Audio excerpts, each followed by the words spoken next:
하나님 나라에 대한 말씀을 살펴보고 있는데요. 여러분, 하나님 나라는 누가 들어가나요?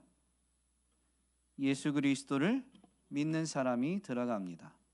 그런데 우리는 하나님 나라에 대한 말씀을 비유를 통해서 살펴보고 있는데, 지난주에 예수님은 어린이를 데리고, 아기를 포함해서 어린이를 데리고 예수님께 나오는 사람들이 있을 때 제자들은 만류하였지만 예수님은 그들을 만류하지 말 것을, 가로막지 말 것을 말씀하시면서 하나님 나라는 어린이와 같은 사람들의 것이다 라고 선포해 주셨습니다. 이 말씀을 통해서 하나님 나라를 들어가는, 차지하는 이들은 어린이와 같은, 즉 믿음의 특성은 어린이와 같음에 있다라는 부분을 돌아보았는데요. 여러분, 어린이와 같은 그 특징, 즉 믿음의 특징이 뭐였죠? 세 가지인데, 전적인 의존, 그리고 적극적인 수용, 그리고 수동. 그것은 우리가 아무것도 안 한다는 게 아니라, 수용은 적극적인 건데 결정권이 우리에게 없기 때문에 하나님의 때까지 기다리는 기다림이다라고 말씀을 살펴보았습니다. 이것을 알고 이렇게 행하는 게 믿음인 거죠. 그런데 예수님은 이 사건에서 마지막에 이 믿음의 특징을 가진 사람을 어린이와 같다라고 했지만, 다른 표현으로는 겸손하다라고 분명히 선언해 주셨습니다. 물론 지난주에 살펴본 누가복음에서는 어린이와 같이 하나님의 나라를 받아들이는 이 수용성을 더 강조했지만, 병행구절인 마태복음에서는 어린이와 같이 자기를 낮추는 사람이 하나님 나라를 차지한다라고 분명히 말씀해 주셨으니, 이 병행구절을 통해서 우리가 되새겨 보면 어린이와 같음은 결국 자기를 낮추는 겸손함임을 우리는 기억해야 됩니다. 그러면 겸손한 사람이, 즉 믿음을 가진 겸손한 사람이 하나님 나라에 들어가게 되는데, 오늘은 겸손한 사람이 어떻게 하나님 나라에 들어가게 되는지를 비유를 통해서 살펴보고자 합니다. 즉 겸손한 사람의 행동이나 자세, 태도를 살펴보는 것이죠. 비유를 이해하려면 비유를 말씀하신 배경을 먼저 살펴봐야 되는데요. 예수님이 이 비유를 말씀하신 배경은, 어느 날 바리새인이 예수님을 식사에 초대했습니다.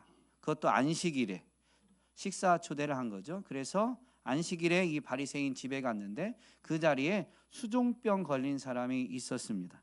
예수님은 바리새인 집에 이 초대해 온 사람들에게 질문하시면서 오히려 안식일에 이 사람을 고쳐주는 것이 합당하다라는 것을 선포하시고, 질문을 통해 선포하신 겁니다. 그리고 이 수종병 든 사람을 고쳐 주셨습니다.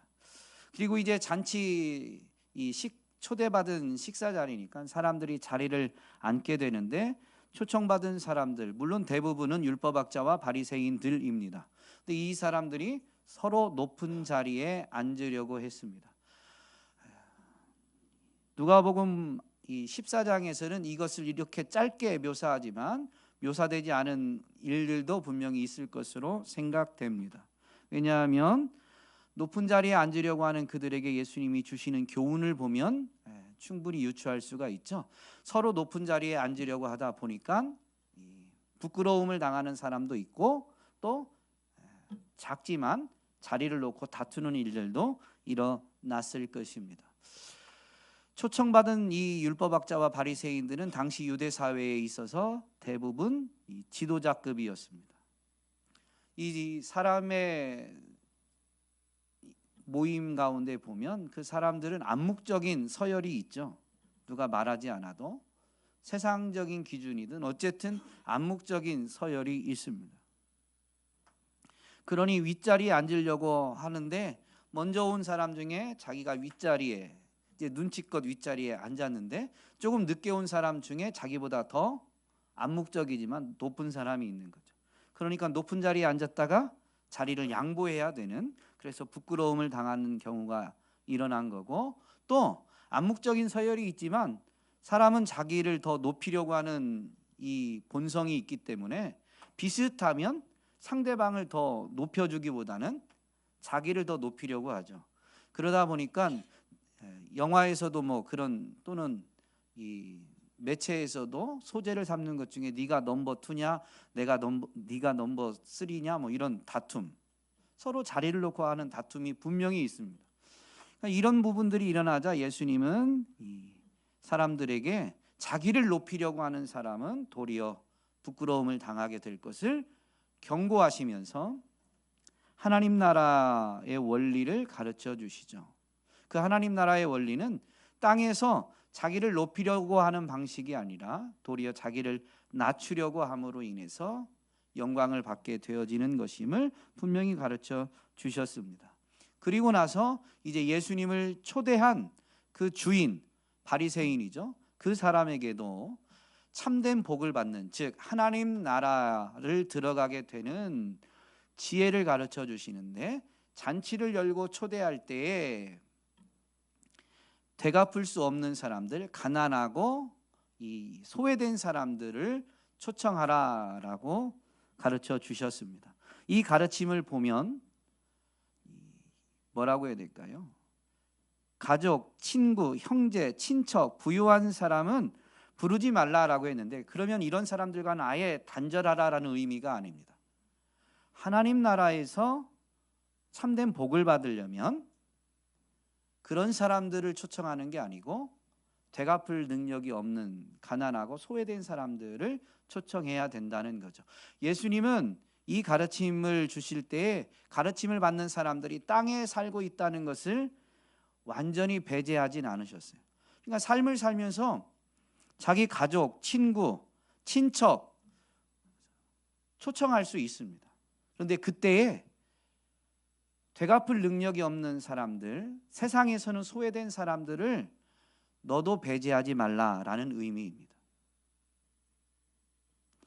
하나님 나라에서는 이런 사람들에게 베푼 것이 이 사람들이 갚아주지 않으니 하나님이 대신 갚아주심으로 하나님께 복을 받는 결과를 얻게 되어지니 이렇게 하라라고 가르쳐 주신 것이죠.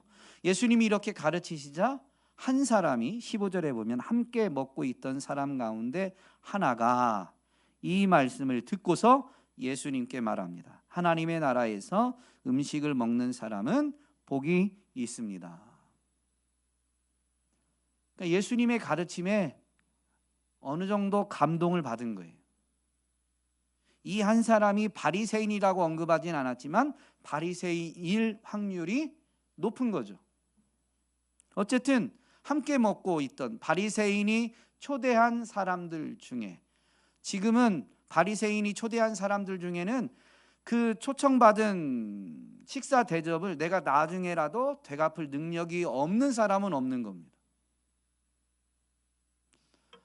그러니까 대부분 어느 정도는 이 되갚을 능력이 있는, 대부분 율법학자나 바리새인들이겠죠. 그냥 그 중에 한 사람이라고 보는 게 타당합니다. 어쨌든 그 중에 한 사람이 예수님의 가르침에 감동을 받은 거예요.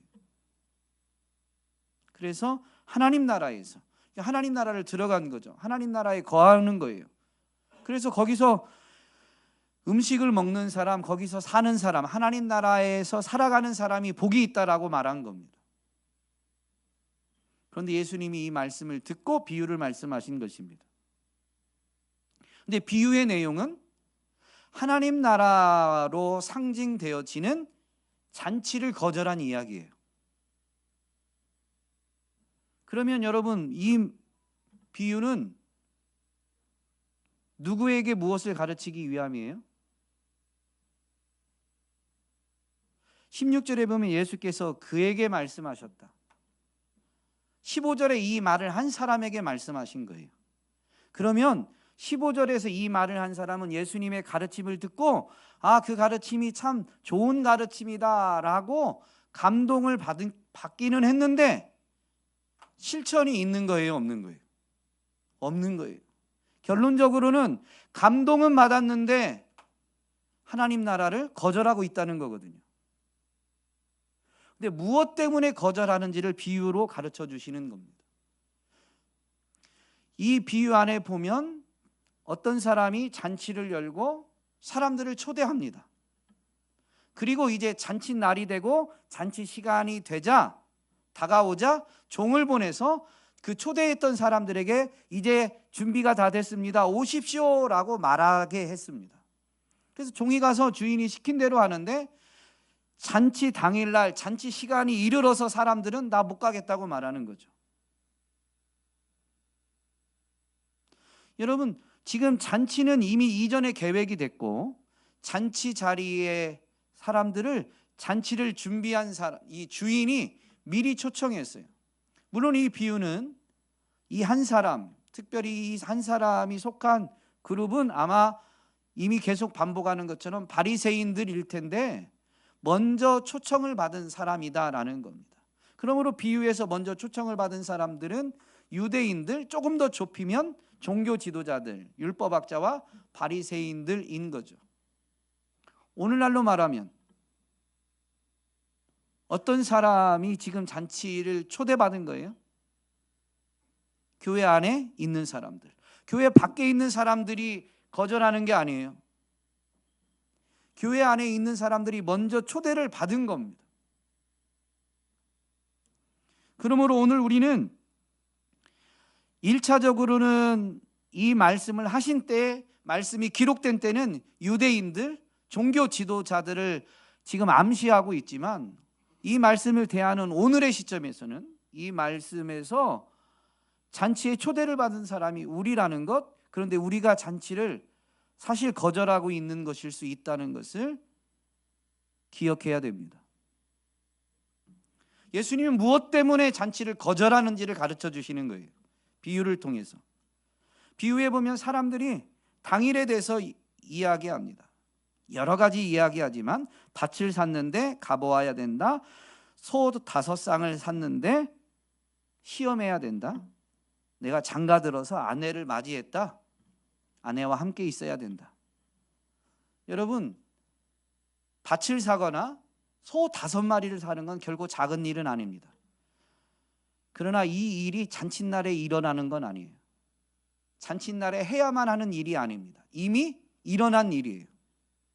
즉, 이 일은 어쩌면 최근일지는 모르지만 한 가지 분명한 것은 잔칫날에 있는 일이 아니다는 겁니다. 사람들은 자기의 말을 합리화하기 위해서 최근에 있었던 일 중에 가장 큰 일을 언급하지만 사실 잔칫날 종을 보내서 지금 다 준비됐습니다, 오십시오. 그리고 이 잔치를 열고 계획하고 미리 초청을 해서 초대장을 보낸 것은 이미 다 일어난 일인 거죠.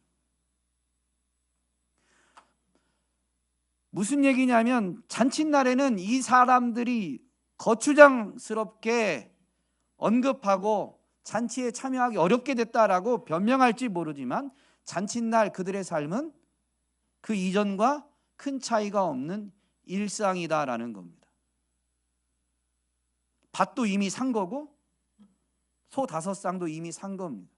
그러면 그것은 그들의 삶의 일부가 돼버린 거예요. 잔칫날은 그들의 삶, 일상입니다. 이미 밭을 샀으니 밭을 돌아보는 것은 전날 했을 수도 있고 다음날 할 수도 있는 거예요. 잔치는 이미 이전에 계획이 됐으니까. 밭을 산 것, 소를 산 것을 언급하는 건 자기 변명을 합리화하기 위한 방편일 뿐이지 절대적으로 합리적인 이유가 되지 않습니다.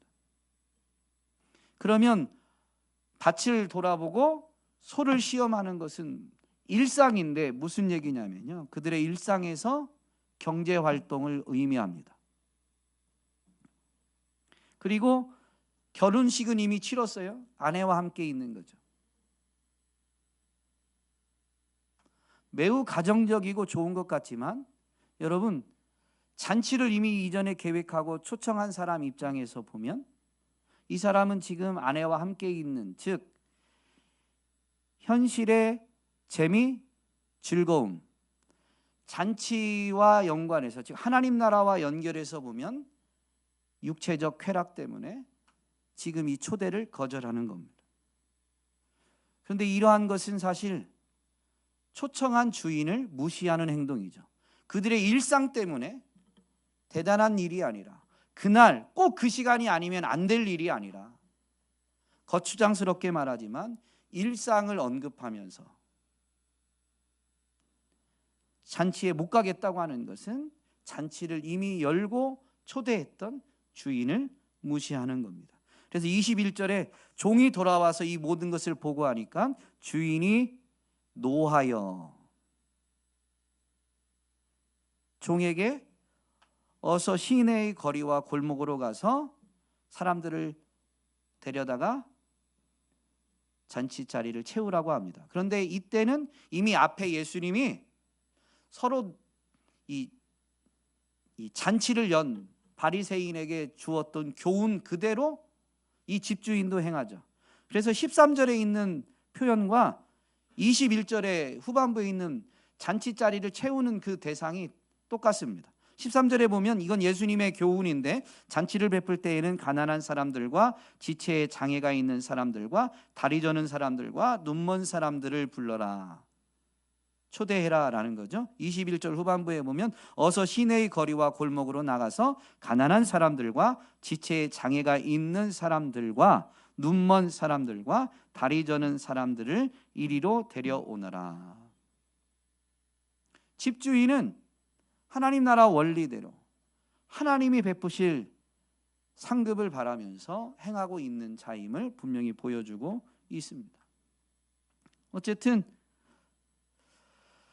그래서 종이 그대로 행하는데 여전히 자리가 남았다는 거죠. 여전히 자리가 남았다. 그래서 주인이 다시 지시합니다. 큰 길과 산울타리로 나가서 사람들을 억지로라도 데려다가 내 집을 채워라. 이것이 오늘 우리에게, 교회에게 주시는 명령이기도 합니다. 그러면서 이제 비유는 끝나요. 잔치의 자리를 더 채웠는지 안 채웠는지는 결론을 맺지 않습니다. 즉 아직도 하나님 나라에는 자리가 남아있다라는 거죠. 결론을 끝내지 않았으니까. 이 당부는 지금도 유효한 겁니다. 큰 길과 산울타리로 나가서 사람들을 억지로라도 데려다가 내 집을 채워라. 우리는 이 마지막 집주인에 해당되는 하나님의 당부, 명령을 잊지 말아야 합니다. 근데 어쨌든 비유의 가르침은 사람들이 이 일상적인 것 때문에 초대를 거절했다는 겁니다. 그러면 여러분, 왜 이 일상적인 것 때문에 자기의 그 보통의 삶 때문에 하나님 나라를, 즉 잔치의 초대를 거절했느냐라는 거죠. 이미 설명드린 대로 재물과 쾌락에 대한 욕심 때문입니다. 이것을 더 중요하게 여기는, 이것을 더 가치 있게 여기는 욕심 때문입니다. 먼저 초대를 받았다라는 것은 잔치가 계획되어져 있다, 그 잔치는 큰 잔치다라는 것을 이미 전에 들은 거예요. 알고는 있는 거예요. 15절에 더더욱 하나님 나라에서 음식을 먹는 사람은 복이 있다라고 이 말을 한 사람에게 비유를 말씀해 주시니까 하나님 나라가 복이 있다는 것을 알고 있는 사람들인 거죠. 그런데 그들이 초대를 받아놓고도 그들의 일상에서 재물과 쾌락에 대한 욕심 때문에 당일이 되어서 초대를 거절하더라라는 겁니다. 여러분, 오늘 우리는 이미 초대를 받은 사람들입니다. 하나님 나라가 복이 있는 것이다라는 걸 알고 있는 사람들입니다. 그런데 우리의 일상에서, 우리의 일상이 되어버린 직장, 일터, 그거에서 일함으로 인해서 얻게 되어지는 재물, 그것에 대한 욕심, 또 땅에서 얻은 것을 가지고 누리는 즐거움, 쾌락에 대한 욕심 때문에 잔치에 오가면서 시간을 보내는 것은 내게 손해다라고 여기고 거절하고 있지 않은지 돌아봐야 되는 거죠. 사실 잔치를 거절하는 것은 잔치를 연 사람을 무시하는 행동이요, 이것은 그러므로 거절한 이유를 살펴볼 때에 더 근본적으로 접근해야 되는 질문이 있는 거예요. 너는 그 주인과 정말로 친밀한 관계를 가지고 있느냐? 이것을 성경이 우리에게 묻는 질문으로 바꾸면, 당신은 하나님을, 당신은 예수님을 진심으로 사랑하고 있느냐? 여러분, 하나님을, 예수님을 진심으로 사랑하지 않으면 땅의 것에 마음을 빼앗기게 됩니다. 땅의 것에 마음을 빼앗기면 일상적인 일들이 때로는 중요성으로, 때로는 긴박함으로 자꾸 우리의 생각과 마음을 빼앗아 갑니다. 우리가 하나님 나라를 대적하는 건 아니에요. 근데 일상의 삶에서 일상의 일들이 긴박함을 가지고, 또는 어떤 때는 그 일이 중요한 것으로 우리에게 다가오면서 하나님에 대해서, 예수님에 대해서 잊어버리게 만드는 거죠. 그 일들이 반복되면 어떻게 돼요? 하나님 나라에 대해서, 예수님에 대해서 무관심하게 됩니다. 여러분, 주일은 하나님이 우리에게 베풀어 주신 은혜의 장치입니다. 주일을 지켰다고 해서 은혜 받는 건 아니에요. 그건 은혜의 장치예요.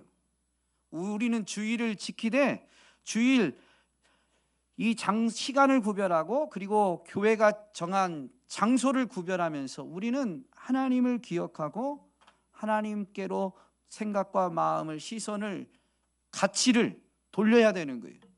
예배 시간에 예배당 나온 게 천국 가는 보증이 아니라고 그랬죠. 여기 왔는데 정말로 마음의 시선이 세상 것에서 하나님께로 돌려지지 않으면 우리는 주일을 온전히 지키는 게 아닙니다. 가치가, 삶을 살다 보면 월요일보다는 화요일, 수요일, 목요일, 금요일, 그때가 하나님이 더 기억나요? 일이 더 많이 생각나요? 일이 더 많이 생각나죠. 금요일 날이면, 예를 들면 금요일 아침 출근하면 이거 오늘까지는 마감해야 되는데, 이번 주가 마감기 아닌데, 그러면 그 일을 마감이 안 됐다면 어떻게 돼요?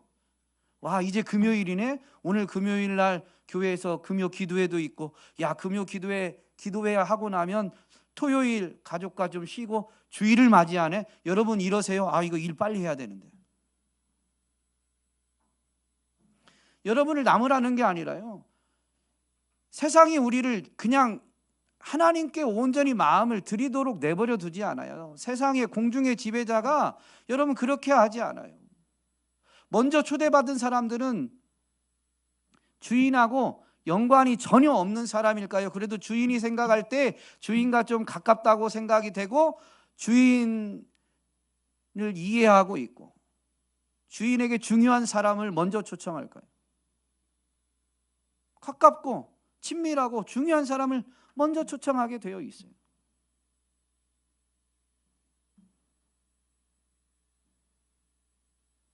그런데도 그 사람들이 그 주인과의 관계를 결국은 소홀히 여기게 되는 것은 그들의 일상에서 자기의 일이 더 중요하고, 그 일이 때로는 긴박하게 다가오니까, 이것을 내일로 미루면 안 될 것 같은 생각에 사로잡히니까 잔치를 거절하는 거예요. 하나님을 우리가 잊어버리려고 작정한 건 아니죠. 예수님을 우리가 외면하고 살려고 작정하는 건 아니에요. 그런데 그 일상의 일들이 긴박하고 때로는 중요한 것처럼 다가오다 보니까 하나님을 우리가 잊어버리고 예수님을 우리가 놓치는 거죠. 그래서 그걸 돌리도록 하나님이 은혜의 장치로 주일을 정하신 거예요. 우리를 번거롭게 만들기 위함이 아니라, 내버려 두면 우리가 세상 풍조에 떠내려가니까 중간에 한 번씩 걸려서 하나님을 놓치지 않게 하기 위해서 돌이킬 수 있는 마지노선을 만들어 주신 겁니다. 그런데 이 주일을 지킴이 그저 형식이 되고, 예배당에 와 있지만 정말로 시선을 주님께 돌리면서 마음을 주께로 돌리지 못하면, 가치를 세상의 것에서 하나님께로 옮기지 못하면, 예배당에 나왔지만 우리는 세상 일에 여전히 사로잡히게 되죠. 그러다 보면 하나님 나라에 대해서 무관심하게 됩니다. 예수님에 대해서 무관심하게 돼요. 그 무관심이라는 것은 우리의 생각을 그려보면, 생각의 영역이 이만큼이면 예수님 하나님 나라에 대한 이 영역이 요만큼 되는 거죠. 근데 우리 생각과 마음의 영역에서 하나님 나라, 예수님에 대한 영역이 작아지면 여러분 마음에 있는 것이 입으로 나오는데요, 비그리스도인과 함께 대화를 나눌 때 예수님을 쉽게 말하지 못합니다. 그러면서도 변명할 수는 있죠. 이 사람이 예수님을 잘 모르니까, 이 사람이 기독교에 대해서 거부감이 있으니까. 여러분, 잘 모르고 거부감이 있는 건 아무 이유가 되지 않습니다. 어떤 질병에 대해서 내가 특효약을 경험한 사람은 상대방이 그 약에 대해서 모르고 어떤 민간요법에 대해서 부정적인 견해를 갖고 있다고 해도, 내가 낫는 체험을 한 사람은 그 사람이 그 생각이 잘못된 거예요. 그럼 어떻게 해야 돼요? 이 사람이 부정적이라고 내가 말 안 해요? 더 피 튀기게 말하죠. 더 침 튀기게. 야, 너 그거 잘못된 거야. 이건 다른 건 모르겠는데 이건 꼭 먹어야 돼. 여러분, 우리가 하나님을 잊고 놓치니까 예수님을 그래서 작게 여기다 보니까 예수님을 말하기가 주저되는 거죠. 지금 그 하나님 나라가 잔치가 빈자리가 많은데, 야, 자리가 이제 몇 개 안 남아서 너 여기는 꼭 가야 돼. 이걸 말해야 되는데 우리가 작게 여기니까, 우리도 거절하고 있으니까 말하기가 주저되는 겁니다.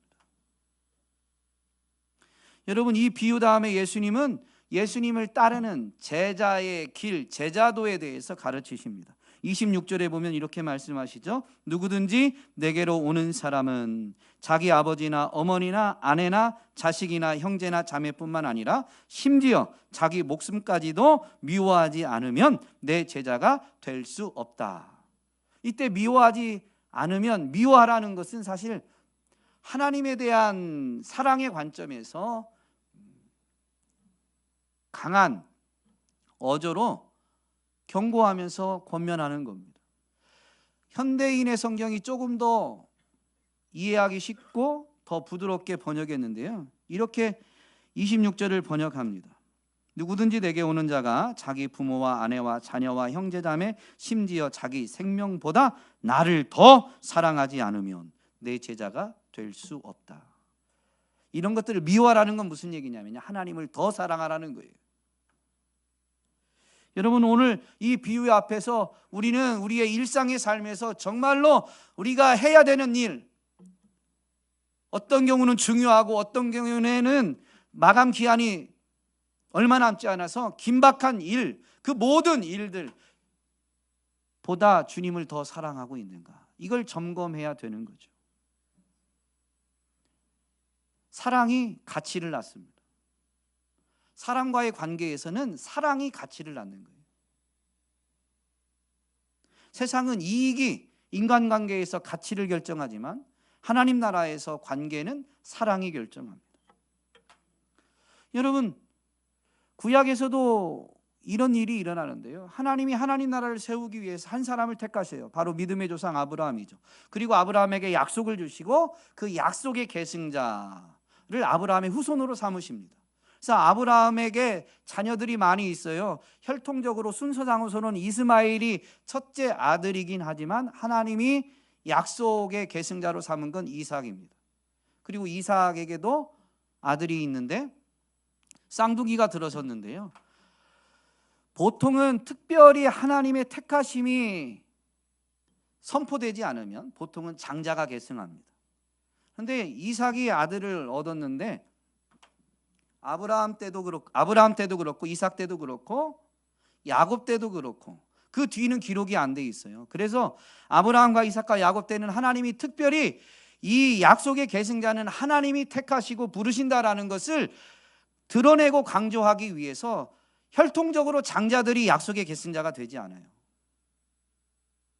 어쨌든 이삭이 에서와 야곱을 이제 그의 아내가 리브가가 잉태하게 되는데, 잉태 중에 하나님이 말씀해 주시죠. 큰 자가 작은 자를 섬기게 될 거다. 즉 약속의 계승자는 작은 자가 될 거다라고 분명히 말씀해 주셨습니다. 그런데 그렇게 말씀해 주셨는데도 불구하고 이삭이 육신적이 되면서, 즉 첫째 아들 에서가 사냥에서 온 음식을 좋아하니까 에서만 좋아해요. 그리고 사실 노년이 되면서 아예 자기 마음대로 장자의 권리를 에서에게 넘기려고 합니다.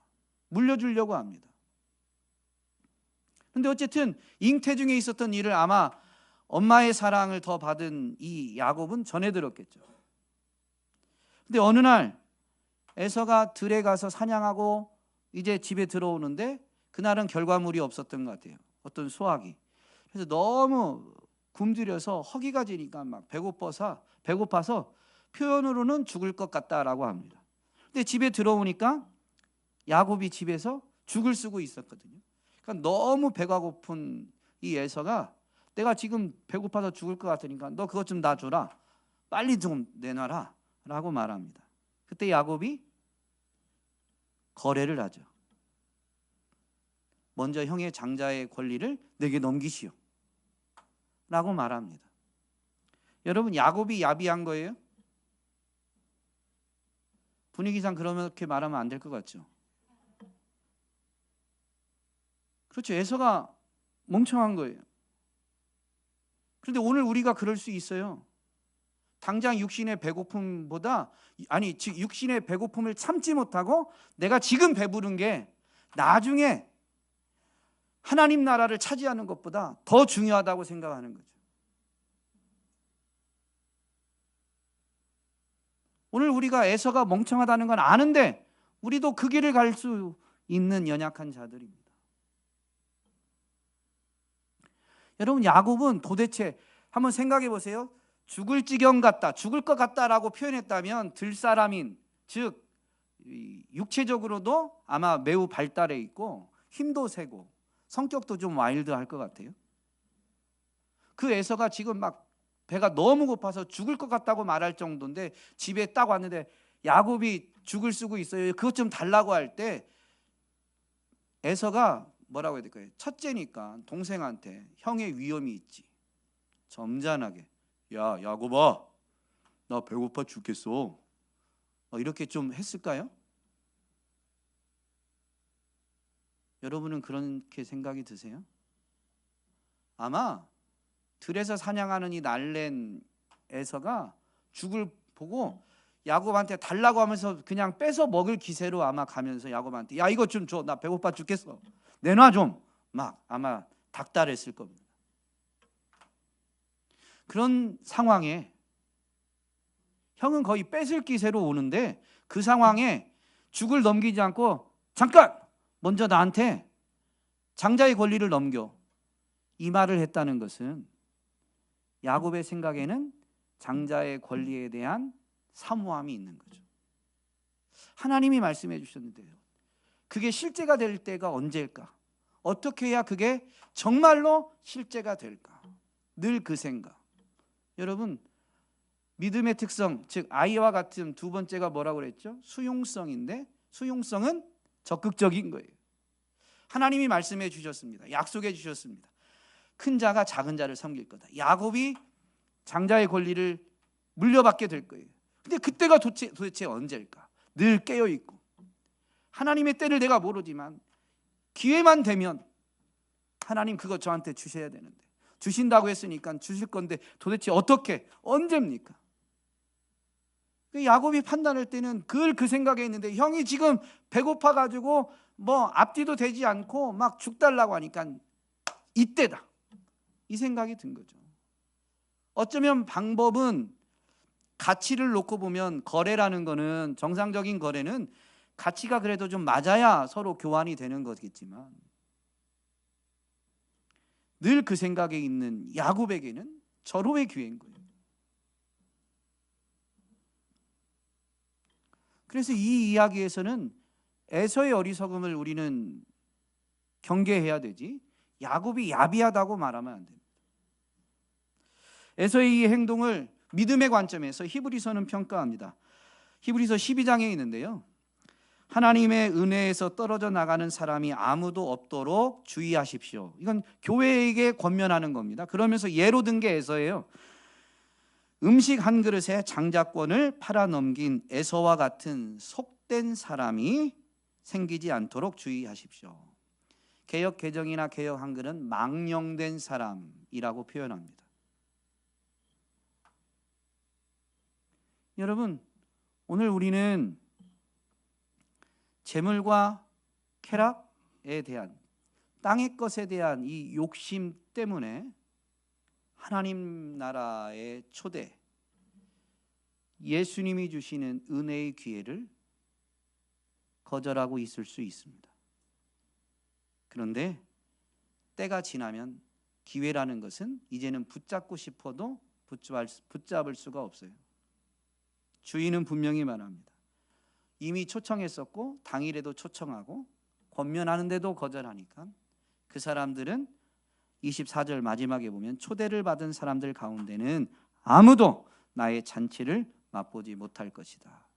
이미 잔치가 시작된 그 날에도 거절하면 더 이상 기회는 없는 거예요. 기회에 대해서 그리스 신화의 신인 카이로스의 생김새를 묘사하면서 다가올 때는 붙잡을 수 있도록 앞머리가 무성하지만 지난 다음에는 붙잡을 수 없는 것을 나타내서 뒷머리는 대머리인 게 기회의 신이라고 일컬어지는 카이로스의 모습임을, 그래서 다가올 때까지만 잡을 수 있다라는 것을 분명히 말씀드렸습니다.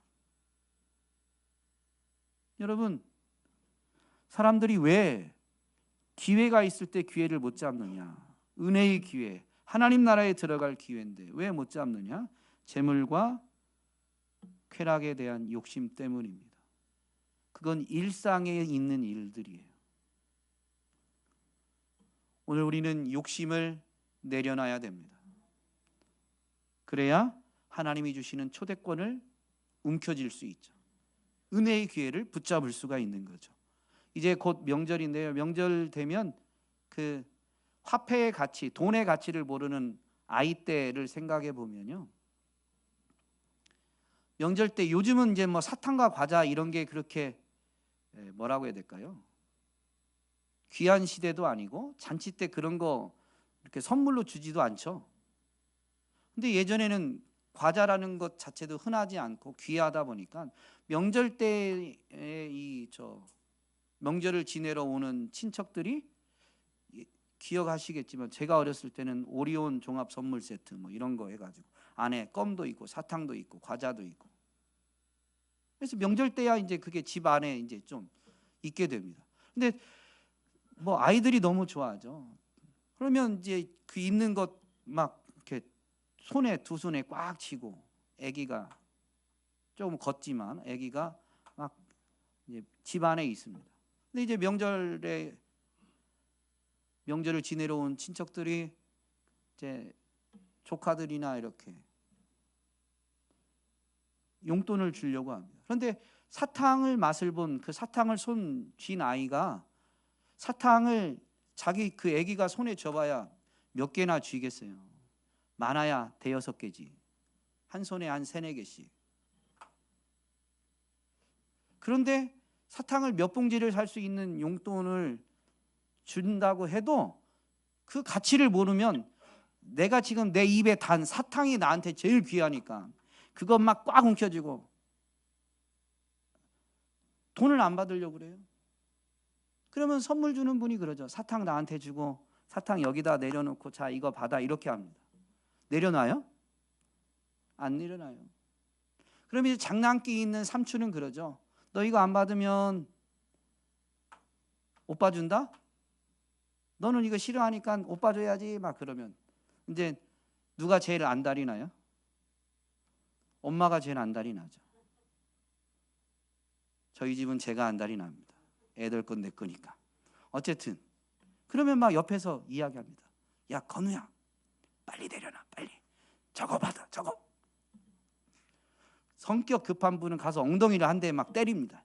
야, 이 자식아, 지금 이럴 때가 아니야. 그런데도 안 나요. 여러분, 그런데 주어지는 것을 정말로 받으려면 붙잡은 것, 움켜진 것을 내려놔야 됩니다. 실상 우리는 욕심을 내려놔야 되는 거죠. 그리고 겸손하게 주님 앞에 빈손이지만 손을 내밀어서 은혜를 베풀어 주십시오. 오늘 근본적인 질문과 연결하면 하나님을, 예수님을 사랑하는 마음을 더하여 주십시오 라고 간청해야 되는 겁니다.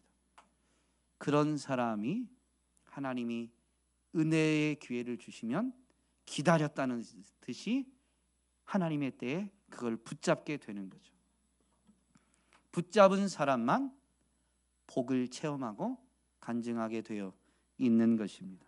오늘 저와 여러분이 손을 비우고 마음을 비우고 욕심을 내려놓음으로 예수 그리스도를 통해서 베푸시는 은혜의 기회를 꼭 붙잡게 되고, 이 이후의 삶에서는 일상의 자리에서 하나님이 베푸시는 은혜와 복, 하나님 나라가 임한 것을 체험하며 간증하게 되기를 주님의 이름으로 축복합니다.